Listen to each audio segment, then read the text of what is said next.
నమస్కారం, నా పేరు బాలా. బీసీఎన్ న్యూస్ కి స్వాగతం. ముందుగా ముఖ్యాంశాలు. వన్ ఫ్యామిలీ వన్ ఎంటర్‌ప్రెన్యూర్ కార్యక్రమంలో పాల్గొన్న ముఖ్యమంత్రి చంద్రబాబు కుప్పంలో వివిధ పథకాల లబ్ధిదారులతో ముఖాముఖి. అనకాపల్లి జిల్లాలో హోంమంత్రి వంగలపూడి అనిత పర్యటన. 5.25 కోట్ల నిధులతో పాయకరావుపేట ప్రధాన రహదారి విస్తరణ పనులకు శంకుస్థాపన. సీఎం చంద్రబాబుపై అంబటి వ్యాఖ్యలు ఖండించిన ఎమ్మెల్యే యార్లగడ్డ వెంకట్రావు. నోటిని అదుపులో పెట్టుకోకపోతే పరిణామాలు తీవ్రంగా ఉంటాయని హెచ్చరిక. తిరుమల లడ్డూని అడ్డం పెట్టుకుని జగన్ వ్యక్తిత్వాన్ని హననం చేసే కుట్రలు చేస్తున్నారు. కూటమి నాయకులపై ధ్వజమెత్తిన మాజీ మంత్రి వెల్లంపల్లి శ్రీనివాస్. గత ఎన్నికల్లో ప్రజలు సైకిల్కు ఓటేశారని ఇప్పుడు అభివృద్ధి అంటే ఏంటో చేసి చూపిస్తున్నామని ముఖ్యమంత్రి చంద్రబాబు పేర్కొన్నారు. చిత్తూరు జిల్లాలోని సొంత నియోజకవర్గం కుప్పంలో 3 రోజుల పర్యటనకు వచ్చిన ముఖ్యమంత్రి Chandrababu one family one entrepreneur కార్యక్రమంలో భాగంగా ప్రాంతీయ మార్కెట్, మన రోవర్ సంస్థల నుండి లబ్ది పొందిన మహిళలతో ముఖాముఖి నిర్వహించారు. సంబంధిత కంపెనీల ప్రతినిధులు, డ్వాక్రా సభ్యులను ఏ విధంగా ఆర్థికంగా బలోపేతం చేస్తున్నామో సీఎం చంద్రబాబుకు వివరించారు. అనంతరం కుప్పం నియోజకవర్గంలో 675.24 కోట్ల పెట్టుబడులు పెట్టేందుకు ముందుకు వచ్చిన సంస్థలతో ఎంఓయూలు కుదుర్చుకున్నారు. బంగారు కుటుంబాలని 3 ఆర్గనైజేషన్స్, పెద్ద ఆర్గనైజేషన్స్ ఇవి. ఒకటి అదాని, దేశంలోనే అతిపెద్ద ఆర్గనైజేషన్ ఇది. రెండవది టీవీఎస్, మన టీవీఎస్ వాహనాలన్నీ కూడా దాంతోనే వస్తాయి, వాళ్ళు కూడా పెద్ద ఆర్గనైజేషన్. మూడోది మెగా కూడా ఈరోజు పెద్ద ఆర్గనైజేషన్ అది. వీళ్ళు ముగ్గురు కలిసి 3 మండలాలు తీసుకున్నారు. ఈ 3 మండలాలు తీసుకొని బంగారు కుటుంబాలన్నీ కూడా వాళ్ళు అడాప్ట్ చేసుకొని వాళ్ళ మనుషులు ఒకరిని పెట్టారు. దాని కింద బంగారు మిత్రాన్ని మీలో ఒకరిని, మీ ప్రాంతంలో ఒకరిని పెట్టుకున్నారు. బంగారు కుటుంబంలో కానీ లేకపోతే ఆ ఏరియాలో ఉండి ఒకరు పెట్టుకొని ఒక్కొక్కరికి 100 కుటుంబాలు అప్పచెప్పారు. ఇక్కడ మోడల్ అంతా కూడా నేను అనుకున్నది ఇది గుడ్ మోడల్. వాళ్ళకు కూడా ఒక అసెస్మెంట్ వచ్చింది. ఇక్కడ ఎవరైతే చిన్న పనులు, మీకు భూమి ఉంది, ఆ భూమి మీద ఆదాయం రావాలంటే ఏం చేయాలో మీకు వాళ్ళు ఆలోచనలు ఇస్తారు. లేదు మీరు 2 ఆవులు పట్టుకుంటారు, ఆ 2 ఆవులు కానీ లేకపోతే ఒక 6-7 గొర్రెలు కానీ మేకలు కానీ పట్టుకోవడానికి అవకాశం ఉంటే అవి కూడా నేర్పిస్తారు. అంటే మీకు వారసత్వంగా వచ్చినటువంటి ఆక్యుపేషన్, వృత్తి, దాన్ని బేస్ చేసుకొని వాళ్ళు గైడ్ చేస్తారు. అదే మరి మీ పిల్లలు చదువుకుంటా ఉంటే మిమ్మల్ని బాగా చదివించి వాళ్ళు కూడా గైడ్ చేసి నెక్స్ట్ లెవెల్ గవర్నమెంట్ ఇచ్చే ప్రోగ్రామ్స్ని వాళ్ళు సపోర్ట్ చేస్తారు. ఫర్దర్గా ఏదైనా ట్యూషన్ కావాలంటే ట్యూషన్ పెట్టేయడం అవన్నీ చేస్తారు. ఈ 2 ప్రోగ్రామ్స్ని, మూడోది మీలో చదువుకున్న వాళ్ళు ఉంటే స్కిల్ డెవలప్మెంట్ చేసి మీకు ఉద్యోగాలు కూడా ఇప్పిస్తారు. ఈ 3 ప్రోగ్రాంలు చేస్తారు. నాలుగోది నేను ఆలోచించేది ఏంటంటే ఈ 3 organisations can you prepare through బంగారు మిత్ర 100 families action plan that you have to work it out. That means action plan, what is the assets they are having, what is the liabilities they are having as on now, what is the income they are getting. Through skill development gaani ivanni chesi how you are going to enhance their income and better livelihood. ఈ 2 ఎక్సర్సైజ్లు మీరు చేస్తే దాన్ని అమలు చేయడానికి priority బేసిస్లో ఏదో వికాస్ ఒకసారి చెప్తే చేయడం కాకుండా మీరే సెలెక్ట్ చేసి ఫేజ్డ్ మేనర్లో మీరు దాన్ని ఎగ్జిక్యూట్ చేయాలి. ఇప్పుడు ఎడ్యుకేషన్ ఒకటి మిస్ అవుతా ఉంది మీ దగ్గర నుంచి. పేదవాళ్ళ యొక్క సంపదను మీరు మల్టిప్లై చేయగలిగితే that is a big game changer అవుతుంది. That is where I'm working this concept. మనకు ఒక సోషల్ రెస్పాన్సిబిలిటీ ఉంది. ఆ సోషల్ రెస్పాన్సిబిలిటీ మేము గవర్నమెంట్ చేస్తాం. మీరు చేస్తే ఏమవుతుందంటే focus in a number of families. మీ దాన్ని నేను అనలైజ్ చేసి ఎవరు బాగా చేయగలిగారు ఎవ్రీ ఇయర్ నేను అసెస్మెంట్ తీసుకుంటా. మీరు ఎంతమంది చేశారు, ఎంత బాగా చేశారు. డబ్బులు పెట్టడం ఒకటే కాదు, ఇక్కడ మేనేజ్మెంట్ బ్యాండ్ విత్ ప్రొవైడ్ చేయాలి. ఇప్పుడు కావాల్సింది మీ దగ్గర నుంచి అందరినీ మీరు అడాప్ట్ చేసుకున్న ఫ్యామిలీస్ అన్ని కాంప్రహెన్సివ్గా ఒక పిక్చర్ తీసుకోవడం, 100 మెంబర్స్కి ఒక బంగారు మిత్ర పెట్టేయడం, ఒక క్లస్టర్ పెట్టి ఆ క్లస్టర్కి ఒక ఇన్ఛార్జి మీ దగ్గర నుంచి పెట్టడం, ఓవరాల్ ఆఫీస్ పెట్టడం, ఇవన్నీ పెట్టిన తర్వాత మీరు కాడాతో కూడా రెగ్యులర్గా టచ్లో ఉండడం, ప్రతి ఒక్క ఇంటికి ఆదాయం పెంచే మార్గాలు ఏవైతే ఉన్నాయో అవన్నీ చేయడం, వాళ్ళు ఉండే అసెట్స్ ఇవన్నీ చేసి నేను చెప్పిన ఇది. నెక్స్ట్ ఇది ఇన్నోవేటివ్ వేలో వెళ్ళడం, ఆ పిల్లల్ని చదివించడం, అవసరమైన స్పెషల్ హోల్డింగ్ పెట్టడం, వాళ్ళ మీద స్పెషల్ కొంత ఇన్వెస్ట్మెంట్ కూడా చేయడం, టైం కానీ డబ్బులు కానీ పెట్టడం. దాంతో ఒక జనరేషన్ కానీ చదువుకుంటే నెక్స్ట్ జనరేషన్కి వెళ్ళిపోతుంది, మారిపోతుంది. దట్ ఈస్ అదర్ ఇది చేయడం. మీరు చదువుకున్న పిల్లలుంటే ఉద్యోగాలు ఇప్పించడం, స్కిల్ డెవలప్మెంట్ చేసి మల్టిపుల్ అప్రోచ్.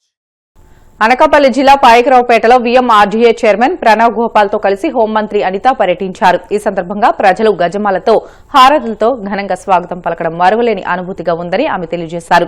తమపై చూపిన ప్రేమాభిమానాలకు ప్రజలకు హృదయపూర్వక ధన్యవాదాలు తెలిపారు. ఎన్నికల సమయంలో ఇచ్చిన హామీ మేరకు పాయకరావుపేట ప్రధాన రహదారి విస్తరణ పనులకు 5.25 కోట్ల నిధులతో గౌతమ్ థియేటర్ కూడలి వద్ద శంకుస్థాపన చేశారు. గౌతమ్ థియేటర్ జంక్షన్ నుండి వై జంక్షన్ వరకు ఆక్రమణలు తొలగించి ప్రజలకు విశాలమైన సుందరమైన రహదారిని అందుబాటులోకి తీసుకురావడమే లక్ష్యమని అనిత తెలిపారు. ఉపమాక వెంకన్న స్వామి సాక్షిగా చెప్తున్నా, ఆ ఉపమాక వెంకన్న స్వామి అభివృద్ధికి ఆ రోజు గౌరవ సీఎం గారు ఆ రోజు శ్రీకారం చుడితే టీటీడీ హ్యాండ్ ఓవర్ చేసిన తర్వాత అప్పుడు మేము తీసుకొచ్చిన నిధులు తప్పించి 1 రూపాయి కూడా ఆ రోజు ఆవిడ తీసుకొచ్చిన పాప అనుకోలే. మళ్ళా తిరిగి ఈ రోజు 5 కోట్ల రూపాయలు ఆ ఉపమాక ఆలయానికి తీసుకొచ్చాం. ఆ ఆలయ అభివృద్ధికి ఈ రోజు తోడ్పడతాం. మీరందరూ సహకరిస్తే అన్నవరం సత్యనారాయణ స్వామి, సింహాచల్ నరసింహస్వామి మధ్యలో ఉపమాక వెంకన్న స్వామి ఉండాలి. అది కూడా వయా ఈ 3 టెంపుల్స్ తిరిగి వెళ్ళేటట్టుగా ప్రజలందరికీ కూడా ఒక టెంపుల్ టూరిజాన్ని ముందుకు తీసుకెళ్లాలనేది నా ఆకాంక్ష. దానికి మీ అందరి సహాయ సహకారాలు కోరుకుంటున్నా. ముఖ్యంగా నేను అందుకే మొన్న నేను టెంపుల్లో ఉంటే మా బుజ్జి వెంకటేశ్వర అందరం కలిసి కూర్చునేటప్పుడు ఒక ఆలోచన వచ్చింది. మీ అందరికీ తెలుసు చాగంటి కోటేశ్వరరావు గారు ఎవరో. చాగంటి కోటేశ్వరరావు గారి నోట్లోంచి ఒక పదం వచ్చిందంటే మనందరం కూడా చాలా శ్రద్ధగా వింటాం. చాలా మంచి మనిషి. అటువంటి వ్యక్తిని కూడా ఒక్కసారి కనుక మన ఉపమాక గ్రామం తీసుకుని వస్తే కంపల్సరీగా మన ఉపమాక టెంపుల్ కూడా ప్రాశస్త్యం పొందుతుందని చెప్పి ఆ రోజు మన వాళ్ళందరూ నాకు చెప్పిన తర్వాత ఒకే ఒక మాట అడిగితే చాగంటి కోటేశ్వరరావు గారు కూడా ఆ రోజు ఒప్పుకొని ఈ 5వ తారీఖున ఉపమాక రావడానికి కూడా ఆయన ఈ రోజు మనకి అవకాశం ఇవ్వడం జరిగింది. అంటే ఇవన్నీ ఎందుకు చెప్తున్నానంటే మీకు తెలియాలి, మేడం గారు ఎప్పుడో వస్తున్నారు, వెళ్ళిపోతున్నారు. కానీ ఎక్కడొచ్చినా ఎప్పుడు వచ్చినా ఎక్కడికి ఉన్నా కూడా పాయకరావుపేట నియోజకవర్గ అభివృద్ధి ప్రధానమైన ధ్యేయంగా ఈరోజు మేము పనిచేస్తున్నాం. రాజకీయాలకు మేము చేయట్లేదు. రాజకీయాలే కనుక మేమే చేయాలి అనుకుంటే కనుక పరిస్థితులు వేరేగా ఉండేవి. కానీ ఈరోజు అభివృద్ధి చేయాలి, సంక్షేమం చేయాలి అని అనుకుంటున్నాం. మళ్ళీ చెప్తున్నా, అభివృద్ధికి ఎవరైనా ఆటంకం కలిగితే మాత్రం చూస్తూ ఊరుకునే ప్రసక్తి లేదు. అప్పుడు చూపిస్తాం రాజకీయం అంటే ఏం చేయాలన్నది, అప్పుడు చూపిస్తాం డెఫినెట్గా. అంతే తప్పించి అంతవరకు కూడా రాజకీయాల జోలికి మేము వెళ్ళట్లేదు. రాజకీయాలు మేము చెయ్యాలి అనుకోవట్లేదు, అభివృద్ధి చేయాలి అనుకుంటున్నాం. ఎలక్షన్ టైంలో చూసుకుందాం రాజకీయాలు ఏదైనా కూడా. ఈ రోజు మీలాంటి రాజకీయాలు మేము చేయట్లేదు. ఏమండి, ఎవరైనా మన వెంకటేశ్వర స్వామి దగ్గరికి వెళ్తే ఫస్ట్ తీసుకొచ్చుకున్నది ప్రసాదం తీసుకొచ్చావా అని అడుగుతారు ఎవరైనా. అవునా కదా చెప్పండి? ఎవరైనా వెళ్ళి దర్శనం బాగా జరిగిందని మొదటి క్వశ్చన్ అడుగుతాము, ప్రసాదం తెచ్చావా అని అడుగుతాం. ఆ ప్రసాదాన్ని కూడా ఎంత పవిత్రంగా అంటే ప్రసాదం తీసుకునేటప్పుడు కూడా కొనుక్కొని తీసుకునేటప్పుడు కూడా చెప్పులు వేసుకోరు ఎవరు కూడా. ప్రసాదం తినేటప్పుడు కూడా చెప్పులు తీసి తింటాం. అంటే ప్రసాదానికి అంత విలువ ఉంది, అంత పవిత్రత ఉంది. అటువంటి ప్రసాదం కూడా కల్తీలు చేసుకొని ఈ కల్తీ ఆశలు వేసే వాళ్ళందరూ కూడా మన గురించి మాట్లాడటం అనేది నిజంగా దౌర్భాగ్యం. ముఖ్యమంత్రి చంద్రబాబుపై మాజీ మంత్రి అంబటి రాంబాబు చేసిన వ్యాఖ్యలపై ప్రభుత్వ విప్ గన్నవరం ఎమ్మెల్యే యార్లగడ్డ వెంకట్రావు తీవ్ర ఆగ్రహం వ్యక్తం చేశారు. అంబటి సంస్కారహీనంగా మాట్లాడారని మండిపడ్డారు.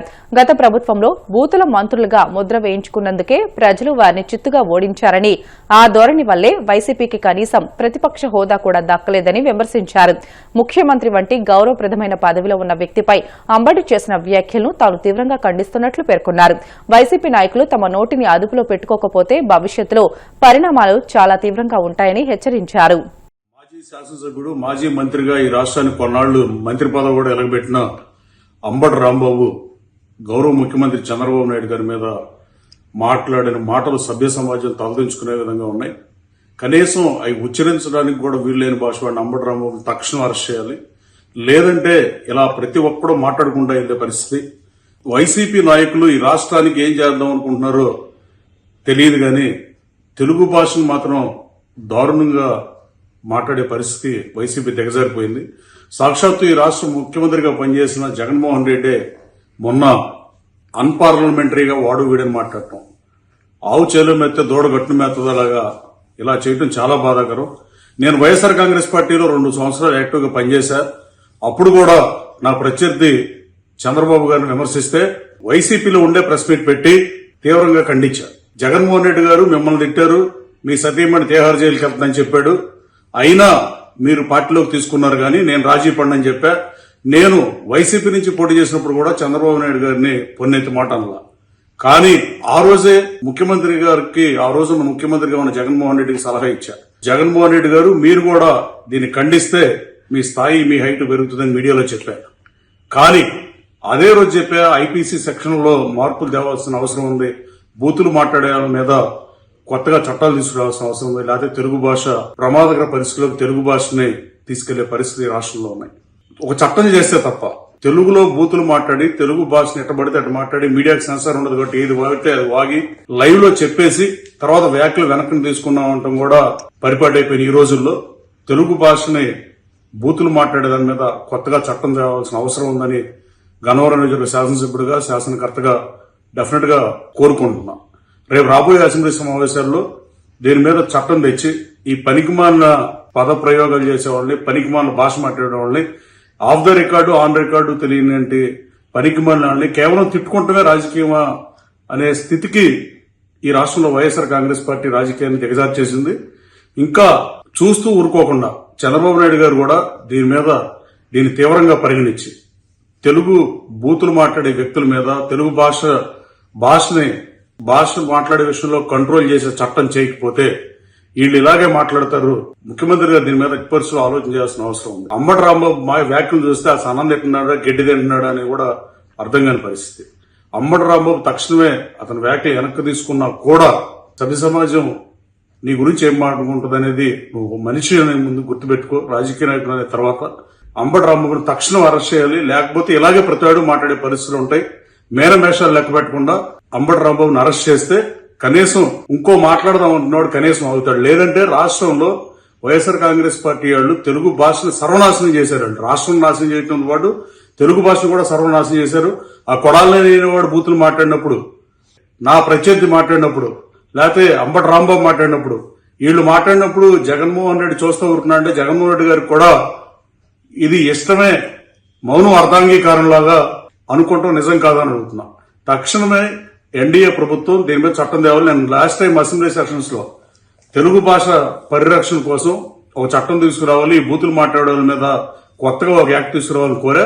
రేపు రాబోయే అసెంబ్లీ సమావేశంలో ఎట్టి పరిస్థితుల్లోనూ చట్టం తీసుకొచ్చి తెలుగు భాషను కాపాడాలంటే, తెలుగు భాష మీద నియంత్రణ నుండి మాట్లాడేటప్పుడు సరిగా మాట్లాడాల్సిన అవసరం ఉందని తెలియజేయాలంటే దీని మీద ప్రత్యేక చట్టం తేవాలని కోరుతున్న గౌరవ ముఖ్యమంత్రి గారిని. అంబటి రాంబాబు ఈ రోజు చేసిన వ్యాఖ్యల్ని ప్రతి ఆంధ్రుడే కాదు అసలు మనిషి అనేవాడు ఎవడైనా ఖండిస్తాడు. బుద్ధి లేని ప్రేలాపంలో అన్నం తినేవాడు ఎవడో మాట్లాడిన మాటలో నువ్వు మాట్లాడినందుకు అంబటి రాంబాబు నువ్వు తగిన మూల్యం చెల్లిస్తావు. బ్రిటన్లో షార్ట్ బ్రేక్ తీసుకుందాం. Stay with us.